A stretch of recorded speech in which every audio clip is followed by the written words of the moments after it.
Hi, ഞാൻ ശ്രീലത. ഒരു കട്ടോരി ബ്ലൗസിൻ്റെ ഫ്രണ്ട് ഭാഗം എങ്ങനെ കട്ട് ചെയ്യാമെന്ന് നോക്കാം. ആദ്യം ഒരു ക്യാൻവാസ് ഷീറ്റിൽ ബാക്ക് സൈഡ് ഇതുപോലെ ഇട്ട് എല്ലാ ഭാഗങ്ങളും ഒന്ന് അടയാളപ്പെടുത്തിയെടുക്കുക. ലെങ്ത് ബാക്ക് സൈഡിനേക്കാൾ 1 ഇഞ്ച് കൂടുതൽ വേണം മാർക്ക് ചെയ്യാനായിട്ട്. ഇനി കട്ടോരി പോയിൻറ്റ്സ് മാർക്ക് ചെയ്യാം. ചെസ്റ്റ് അളവിൻ്റെ 6 കണ്ടിട്ട് വേസ്റ്റ് ലൈനിൽ മാർക്ക് ചെയ്യാം. ഈ 6 സ്റ്റാൻഡേർഡ് മെഷർമെൻ്റ് ആണ്. ഫ്രണ്ട് ആം ഹോളിൽ നിന്നും 2 ഇഞ്ച് താഴോട്ട് മാർക്ക് ചെയ്യുക.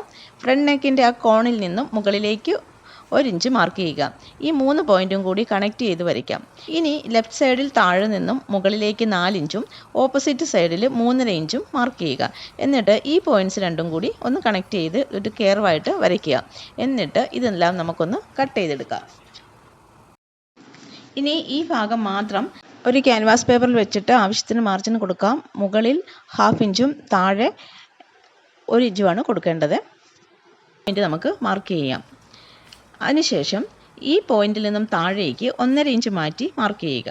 എന്നിട്ട് ലെഫ്റ്റിൽ നിന്നും റൈറ്റിൽ നിന്നും ഈ പോയിന്റിലേക്ക് വരയ്ക്കുക. അതിനുശേഷം കട്ട് ചെയ്യാം. ഇതിൻ്റെ ബാക്കി ഭാഗം അടുത്ത വീഡിയോയിൽ ഇടാം.